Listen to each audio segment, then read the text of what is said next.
Welcome to Behind Every Employer, where leaders in business and education from across the country share solutions for sourcing, training, and growing frontline talent to create the workforce of tomorrow. This broadcast is brought to you by the Coalition on Adult Basic Education. To learn more, check us out at www.coabe.org or any of your favorite podcast sites. Now, here are your hosts, Anson Green and Jeffrey Abramowitz. Hello, Anson. How are you? Hey, I'm doing great, Jeff. Oh, man, we have a great show today for everybody out there that's just so chomping at the bit on AI. And we've been doing the series on the Behind Every Employer podcast on AI, and we're really rounding the bend with some fantastic talent today with Rachel Riggs. So if you're listening, I really advise you check out the previous episodes with Priyanka Sharma and Vi Haas. In the next episode, we're going to have Adam Leonard from the Texas Workforce Commission talking about workforce applications of AI. But today, Rachel Riggs from World Education's coming to us, and there's probably few people that have such a comprehensive view of what's happening in the adult education space, the adult learning space, the ESL space, as Rachel. She's over there at World Education, and she seems to pop up on every morning on my LinkedIn at some different conference. I was with her last week here in San Antonio at our Texas EdTech conference and got to see her there. And I had just seen her 2 months before, and I learned so much more just last week. So fantastic. And one thing I was thinking is kind of interesting. Vi Haas last week, ESL instructor out there in Arizona. And here we go with Rachel Riggs, another ESL instructor. So it's great to see coming out of the classroom, but also coming out of the English as a second language space, these just mavericks on the AI front. So it's awesome. So I'm just a huge World Ed fan, and I do a lot of work with them on the side. Just got done a project recently with some World Ed folks, and they're just doing great work across the country. So really excited about having Rachel on and hearing what she has to say. And the AI series is remarkable. I'm going to give you my lightning instructions in the very beginning of this, which is nice. I want everyone just to get on and do some Googling on AI. And what you're going to listen to and what you're going to hear today will set the stage for how useful this tool can be for learners across the country. So super excited about it. And without further ado, what do you think, Anson? Should we bring her on? Let's bring her on. That's it. Rachel Riggs. How are you, Rachel? All right. Coming out of Georgia, right? That's right. I'm in Augusta, Georgia. Fantastic. Augusta, Georgia. All right. Well, Rachel, we're so thrilled to have you on, as you can hear from the buildup. And I wanted to just kind of set the table for us. Tell us a little bit about yourself, what you do at World Education, and then kind of ease on into your first introduction to AI. Okay. Hello, everyone. Thanks, guys, for having me. I am a technical advisor. That's my title at World Education. Kind of a vague title, I know. But I work on projects through our EdTech Center. And the focus of my work, I would say, is really equipping educators to leverage technology. And to do that in a really thoughtful way and strategic way, where we are concerned with innovation and transformation in equal measure with building learners' access and inclusion and resilience. So it's kind of the digital equity and resilience, and then the digital transformation is part of my work. And my introduction to AI is hard. How do you define introduction and how do you define AI? But try it. Give us a taste of what you're thinking. I mean, you could, go way back to when I was in one of my first jobs. I was helping my boss. I worked at a nationwide agency. I was helping my boss learn how to use his new Android. And there was some AI on that Android at that time, but if thinking about the modern way that we are talking about AI, I would say something really pivotal for me in my work was reading the OECD's 2021 I don't know, my colleagues will probably laugh when they hear this, 2021 Digital Education Outlook report on AI, blockchain, and robots. I remember distinctly reading through that report like it was like a novel. And I asked my partner to buy me an iPad for Christmas just because I wanted a convenient way to read that report. I just like soaked it up. And I think it was so impactful for me because I was just coming out of being an ESOL teacher, an instructional specialist, community college. And it was like, it kind of set off my mission to think about how do we harness, technology is so advanced, how do we harness all of that impressive power and capability of technology and really bring it to the people who need it the most and really support them in accessing it and leveraging it for increasing their opportunities and reaching their life goals. So there was that handbook. And then, you know, we all remember where we were in November 2022 when we first used ChatGPT. I was in a car. My husband was driving and he was like, have you tried out ChatGPT yet? And I was like, no. And as soon as I did, I remember saying to him, I was like, this is going to be my mission. I am going to bring this to adult learners and adult educators and help them understand it and raise awareness. And from there, my next step was to reach out to Sharon Bonney at COABE and say, hey, Sharon, we're your ed tech strand partners. Could we get a big audience to listen to something about generative AI and ChatGPT at the COABE conference? And I think that really set off our AI for adult ed movement from there. Yeah, I mean, I remember the moment too, and it's so funny. I think everybody's got their, like, my first, you know, Chat GPT moment. You know, mine was I pulled it up and I was working on writing kind of curriculum for palletizing robots, and I just typed in, "What is a palletizer?" Yeah, that's all I wrote, and I have a screenshot of the first one I did, and it came back with such a powerfully accurate answer that I was like, just, you know, smoked, you know, like we all were, I think. So Coalition on Adult Basic Education, this event, and I love to hear about that little bit of a history there, because at the time, you guys were just chin deep in digital equity and digital resilience and just digital literacy. Big federal grant you guys were implementing, and that was just like the cat's meow of what everybody was talking about. And then here comes AI just chugging in to consume the space, and that's where we've been since. Um, and I think our listeners will enjoy this story. So let's talk about the COABE event. So this was November when you tried it out, and then COABE was what, in March or something? Just a few months later, right? We were all in three of us Atlanta. were there. Yeah. Yeah, we were all there, of course. Yeah, Jeff was there on the front row. And so there was this big plenary. And I'm telling this story because to me, it shows you the acceleration of adoption and excitement amongst 1,000 educators, you know. So this is a flashback to 2023, the COABE conference, Coalition on Adult Basic Education. Rachel has a fantastic kind of futurist on AI, Chris Lafayette, up in the big chairs on the stage, plenary session, packed house, hundreds and hundreds of people. And it comes at the tail end of the plenary, and there's, of course, a snack break coming up around the corner. Anyway, Rachel, I'm in the back of the room, kind of made a mad dash down to make this session because I had been presenting. I come in and like Rachel starting, and I notice that everybody is getting up and leaving. And I'm sitting there just dying, waiting with bated breath on what's this discussion going to be? Let's hear this. I'm so happy. I'm so proud of COABE for putting this up there so early on. And people were streaming out.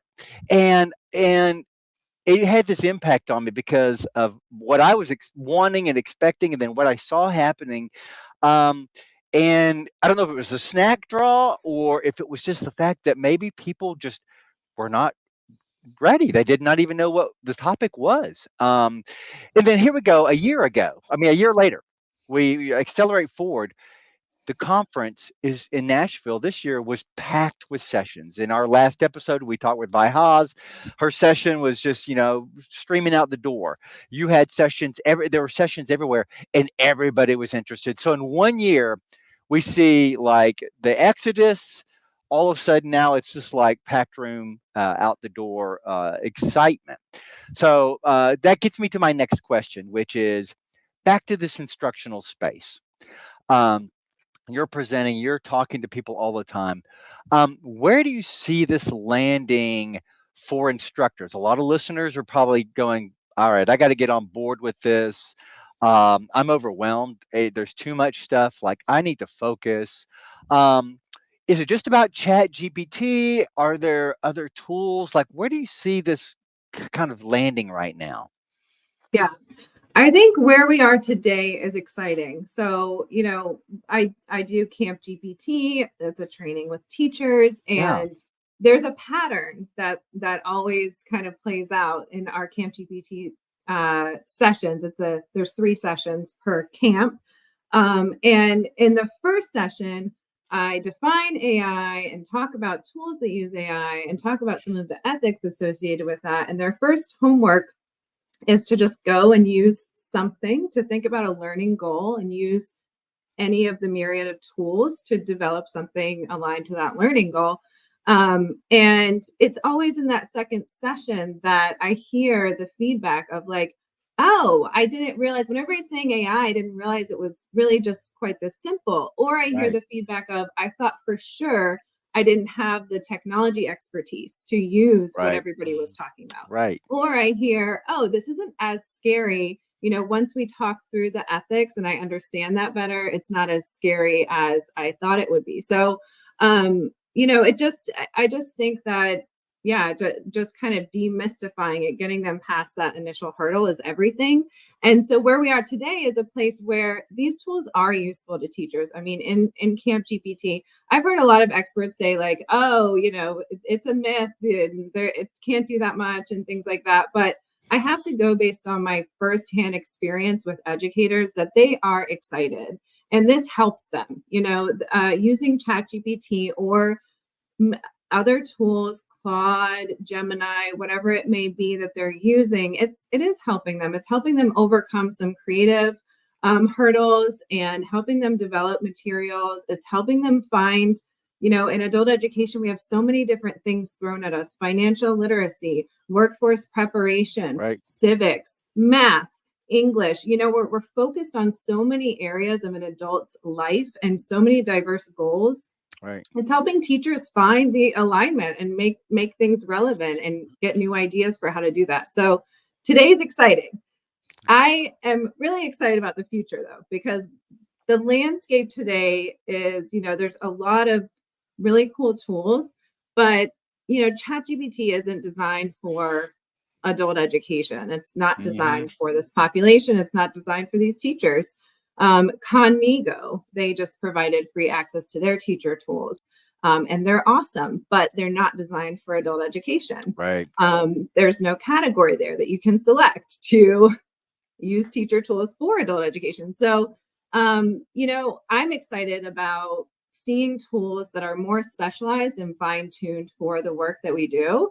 I'll give 2 examples. One is a tool called Ludia. It's a chatbot that supports the implementation of the framework Universal Design for Learning, which I think is really increasingly crucial that we implement with adult learners. Tell us a little bit about universal design, like what that is. I don't know if all of our listeners know that. Actually, but I have the chart right here. It's great. I mean, Google it, and it's a very clear and easy to use framework. But the idea behind universal design for learning is to give learners a lot of variety and options in how they engage with learning and how they apply learning.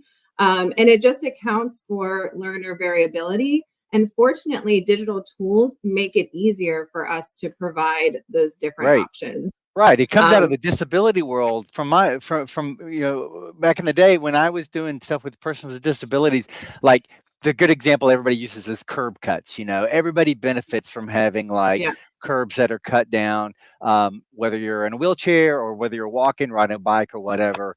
So in this learning space, it's about like, how do we create tools that have this broad usability for English language learners, for those that are sight impaired, etc. And then for you and me, individuals that are normally functioning. So I love that idea, and I'm with you on terms of like, how can AI and these tech tools really equalize the learning space, which of course for instructors is paramount, because you're dealing with so many different learning styles and stuff. Fantastic.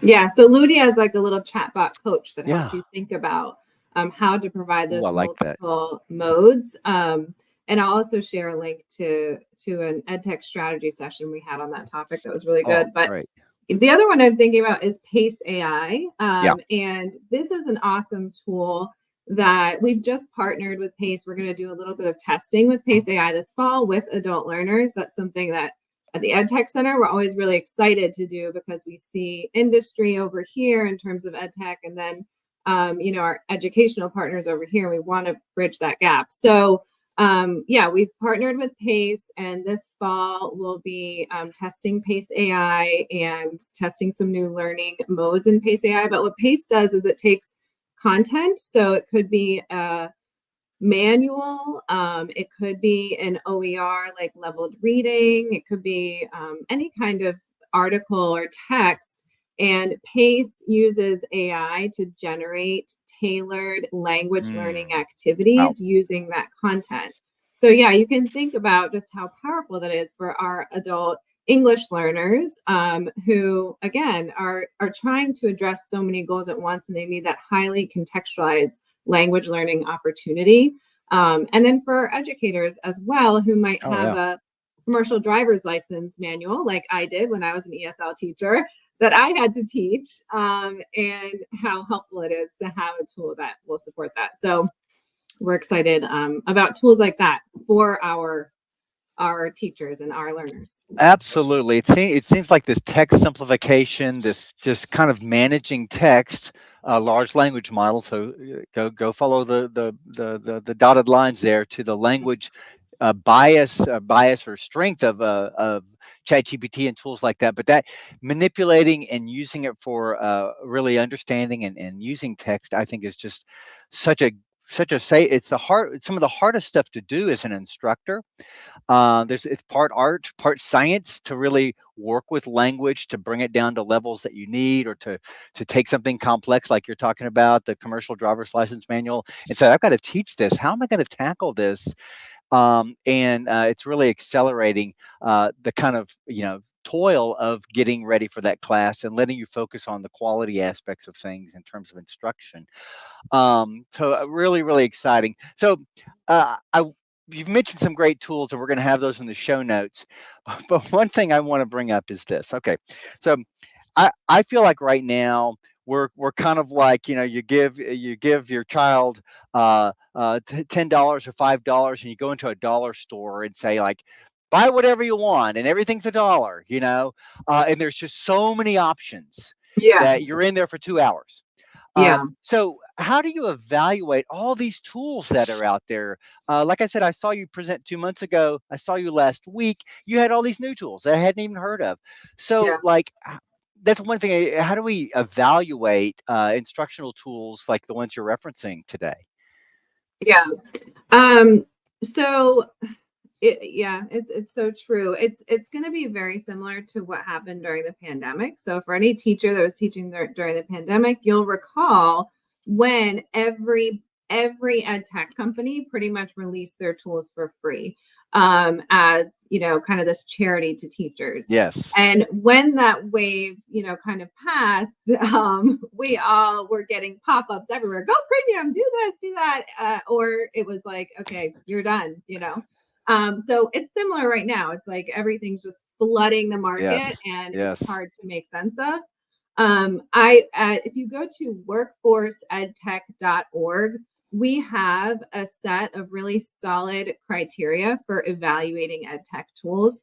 And what that criteria does is it really gives you a lot of different considerations so that you can think about what are my priorities and then what would evaluating this tool look like in a really robust way. So thinking about affordability, integration with the other tools that I use, ease of use, the credibility of the company or the vendor behind the product, what they have published in terms of impact reports, like all of these different things are really important to consider. And it's so important. I have to give a little call to action early on to administrators and educational leaders to support teachers in that process, because realistically, companies will market directly to teachers.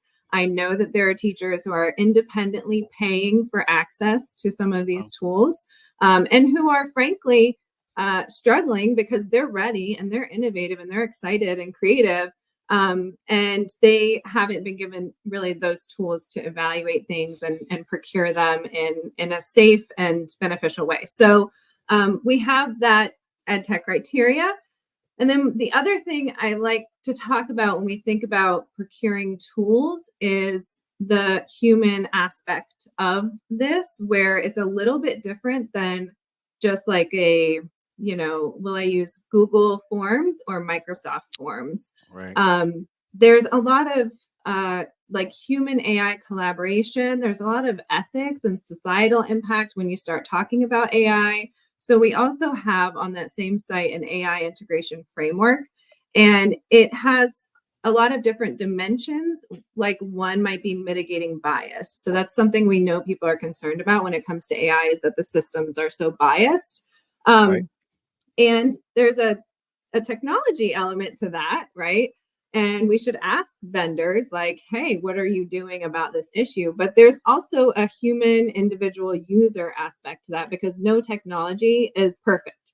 So I, as a teacher, need to also know how to work effectively with AI to mitigate bias and take on my role and responsibility in that as well. So it's not just about procuring the right tool, it's also working with the tool in a way that's safe and really effective. So yeah. Rachel, fantastic. I got a question for you, because I'm sitting here listening, and Henry Ford had a great line. He said, if I asked them what they wanted, they would have said a faster horse. And that's good. Which is really true. But for the teachers that are out there that are looking at, what this new technology, like that's so unknown, like how do you encourage them to kind of give it a try? To what is it that they should be focused on to really jump in, to kind of start exploring this on their own so they can start using it, taking benefit of it? Yeah. So a couple of things. I think one is talk to each other. Like, teachers have historically done really well sharing with one another, building ideas together, working in a community of practice. So I think just find someone that you trust who is good with tech in your program and talk to them about it and experiment together. I think that's powerful. The other thing is, I always just encourage people, just try it. Just go to huggingface.co/chat. You don't have to create an account. You can even go to ChatGPT now and you don't have to create an account. So just try it, like give it a little prompt and see what happens and see if that's interesting for you and you see potential there. And then the other thing I always say is go to trusted sources and names. I've seen a lot of PD that is not up to par. Because, it's just even in terms of PD, not just tools, there's a lot of like, woo, everybody's talking about AI. So I think go to names that you trust for professional development, and then for the tools themselves. I'm not typically like, yay, big tech, let's keep feeding into big tech. But in this case, like to keep with Gemini, which Google created, or to keep with ChatGPT, which everybody is talking about, is pretty safe. We don't really want people to go and just start picking up any little thing that they find. There could be some risks in that. So fantastic. Well, I want to get into this topic real quick here, because you said this to me last week and it really intrigued my thinking here. So in the last 2 years, you've been on this trajectory of like digital skills. Yeah. And now it's just kind of been the tsunami of AI for Rachel Riggs. Um, but how do you see the landscape of quote unquote digital skills that learners need and that instructors are teaching being disrupted? I'm going to use that word, being disrupted by AI. You said it was, and you gave me some examples. Tell our listeners about what you see on that space, because that's pretty exciting, but something we need to be paying attention to also. Yeah. Now am I brave enough to give my real thoughts? No, I'm just kidding. Absolutely. I think, okay, so digital skills, let's start there. I remember like the first time someone asked me to teach digital literacy, I said, well, what is that? And they said, well, typing, go put them on typing.com. Yeah. So for me, I always go to like typing.com and typing. And, you know, it's one of those really interesting things because it's like, that was my first foray. And I think that's what a lot of people do. And that's great. Some learners genuinely really want to learn how to type and need to learn how to type. But then, you know, as I learned more about like mobile learning and how mobile dependent adult learners are, I thought, well, maybe like typing at a keyboard is not the most relevant thing that I can teach to learners.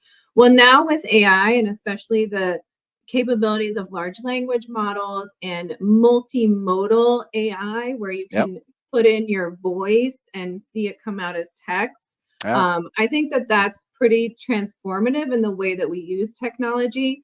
I even just, you know, like I do more voice to text than ever before. I noticed that my son, who sometimes has access to a mobile phone, he prefers to do voice to text. Sure. And so it's not to say that like typing will go away. But I think that there's a changing landscape, just like technology is changing and in a lot of ways getting easier to use. I think the digital skills landscape is going to change. And I think the things that we can be very, very sure of is that one, digital literacy. So really the cognitive aspects, not just the mechanical aspects of digital life, will remain crucial and very important. So being able to critically evaluate the things that you see online, being able to collaborate effectively using digital tools, like I think those will really persist. And then I also think and believe that AI literacy, I hate to bring another literacy into the picture with adult ed, but I always do say, you know, this is just building on what we've already built. It's not, we're not going over here for AI literacy. We're continuing our work in digital literacy, and we're going to address AI literacy because as AI proliferates and we're seeing it in the ways that, you know, civics works and the voting process, or we see it in the ways that we file our taxes and now there's a chat bot. We see it in our in-house voice assistants that our family uses. So when we think about family literacy, financial literacy, civics and citizenship, like in all of these different areas, AI literacy is very important. So it's good for us to know what that is and then to think about how we can integrate it as an extension of our digital literacy work. Absolutely. Awesome. Jeff, you had something there. No, I'm just, it's so true. I think we think of a lot of different literacies, but I have a partner who's deaf, and it comes in handy because she can hear me now, or at least read me, because she can figure it out through the words. And I do think that it's in education, it's really could be a game changer for a lot of people, a lot of learners. My big concern with AI is honestly one of access. For a lot of the population that I work with, they're marginalized population, a lot of populations that come home from prisons and jails, and really getting them to think up to speed quickly and getting them, building it into their educational process is going to be a challenge, but one so worth it because they really can use that tool probably more than anybody in the country, and really excited about that. Yeah, I was reflecting. You brought up the reentry of individuals from corrections. I was thinking, you know, we've just heard forever, you know, the individuals that come out and the internet's new to them and computers are new to them. Now it's AI on top of that, you know, and I just think, gosh, you know, what an accelerator in terms of the modernization of the world that they went in with, and the world they're seeing when they come out is just got to be just mind-boggling almost. So I work, of course, in the private sector. I talk to businesses all the time, and you said some things, Rachel, that I just want to underscore for the business partners that are listening. Um, I work in the space of like helping frontline workers that may have multiple languages in a plant, and some of them are uneducated, some of them have education, some of them are high education in their home countries. So lots of diversity on the language front and the educational front. And my job's to help them learn how to use high technology like automation and robots and systems. And what I see in that space is, you know, the robotics and the automation is making the work easier and has been for a while, but and safer, of course. But now the AI and the voice translation tools that are associated with this work is making multilingualism just kind of not even an issue anymore. I can have a headset on and talk to an individual in French Creole and explain how to use a robot or something. Mhm. So that is a real game changer for transforming individuals' household incomes and their job prospects, because now they can ease into the future of work and not have to worry about being left out because of reading or listening in English or using a keyboard or things like that. So on the employment side, I think we're just entering such a wonderful age of equity and kind of a equal playing field to let people really shine with their talents. So fantastic. I got one more question for you, and then we're going to go to our lightning round. And it has to do with getting AI to do what you want in terms of writing prompts. Um, I've learned in my work that the kind of art of writing a good prompt, it's kind of the garbage in, garbage out. You write a bad prompt and you're not going to get what you want out of Chat GPT or other tools. What's some advice you can give on, what is a prompt? First off, tell our listeners, and then what are some tips on how to write good prompts? Sure. Yes. This is always, I get this question a lot. I know you do. Um, Yeah. and speaking of evolving digital skills, I also like to talk about the fact that prompting is something that we're concerned about now, but it might not be something that persists for very long. But anyway, yes, prompting tips. So a prompt is what you use to put into ChatGPT. So let's say that you're looking at an open text box and it says, "What would you like today?" or something Yeah. like that.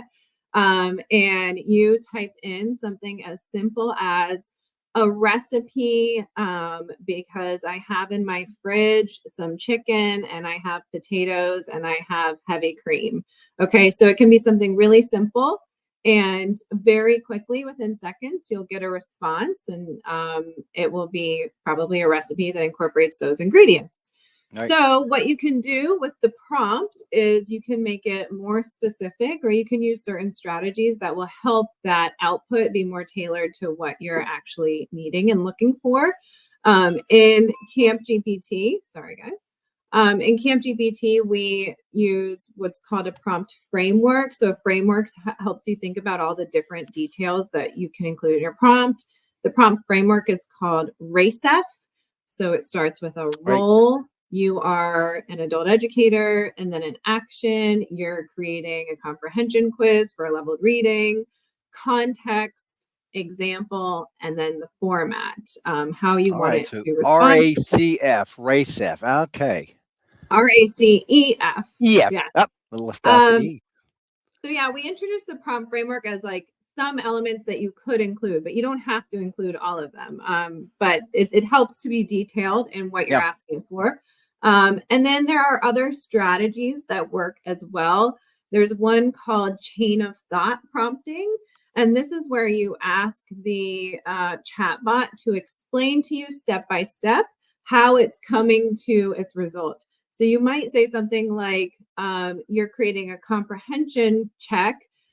Explain to me step by step how you're designing this to really attend to best practices in formative assessment. And then it'll give you that explanation step by step. And by way of doing that, it actually makes its output a little bit more effective.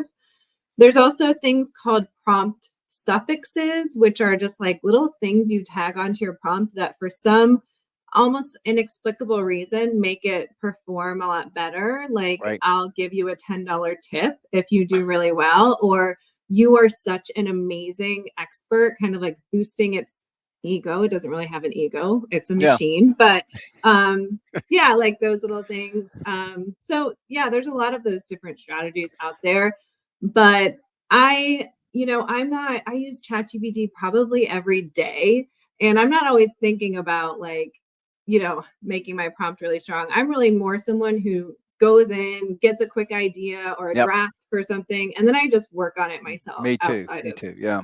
ChatGPT, but those are effective. Yeah. Yeah, some of the things that really got me excited that you showed recently are, using the upload capabilities of some of the chat bots to align what you're working on in education, and I have two contexts, like, I'm in adult education or K-12, and I need to make sure my curriculum is aligned to our content standards for the state. Well, you can upload the content standards and use those in your prompt to basically align and, basically fine tune what you've created.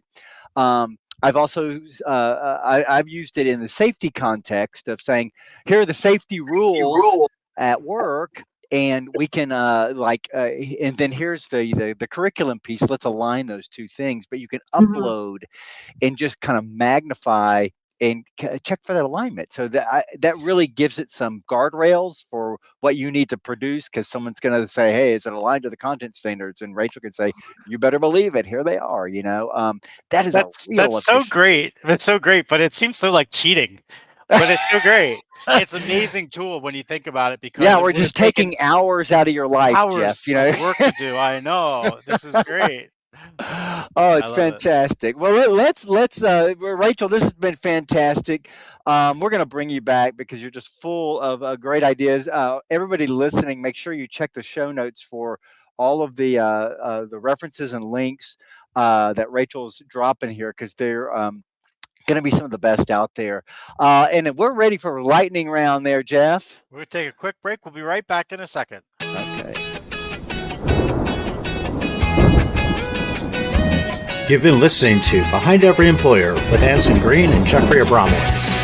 It's one thing to talk the talk, but in the lightning round, which is coming up, we walk the walk with action steps. You can listen to Behind Every Employer podcast on YouTube, Spotify, or find us on your favorite podcast venue. All right, we're back at the lightning round here. And Rachel, before we do the lightning round, I want you to tell our listeners, how can they find you? Oh, okay. Yes, please. I'm on LinkedIn. We have an EdTech Center newsletter through which I share a lot of my work. And join us in August for our Ideal EdTech Innovations free half-day conference. I'll be doing a little Camp GPT workshop makerspace. So if you want to try out some different tools, I hope you'll join us. So, and this is virtual?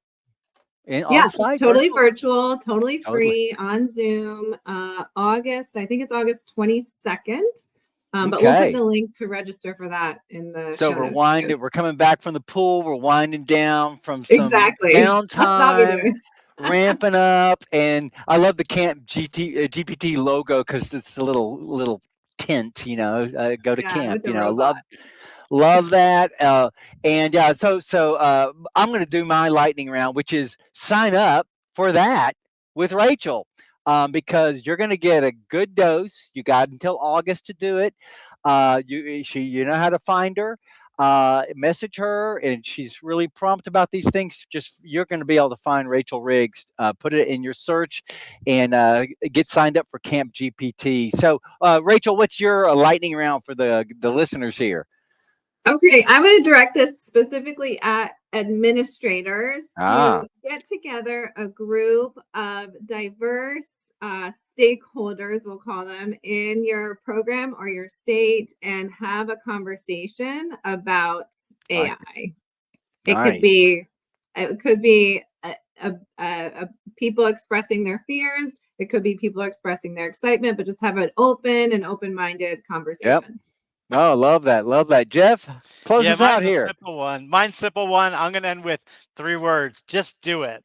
Just like Nike. Just do it. Like once you do it, that's it. You're going to be stuck. You'll be using it forever. Great episode. Rachel, thank you so much. Anson, it's always a pleasure. Looking forward to our next episodes coming up. And we hope that you'll check us out on COABE's website. If you want to watch some of our back episodes, please just jump on there, coabe.org. And we'd be glad to have you. And if you're interested in being a guest on the show, please hit us up. Send us an email through COABE.